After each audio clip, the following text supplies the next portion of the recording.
आपण ही दृश्य पाहू शकतोय जंतर मंतर या मैदानावरची। या ठिकाणी आपण पाहू शकतोय वांगचूक यांना रुग्णालयामध्ये दाखल केलं आणि त्यानंतर दिपकेंनी देखील आमरण उपोषणाची घोषणा केलेली आहे।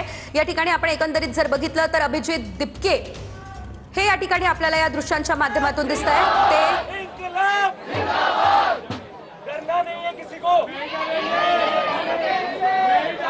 ये हमारा देश है, हमारा घर है। ये अपने घर में कोई डरता है क्या? करेंगे नहीं।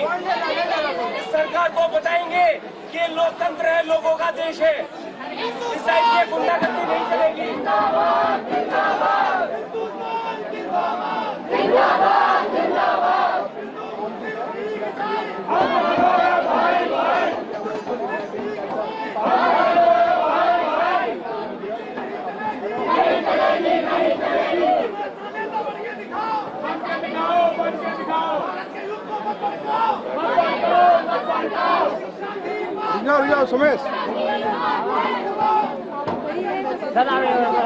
तर आपण पाहतोय जंतर मंतर वरून अभिजित दिपके हे भावुक झालेले आहेत।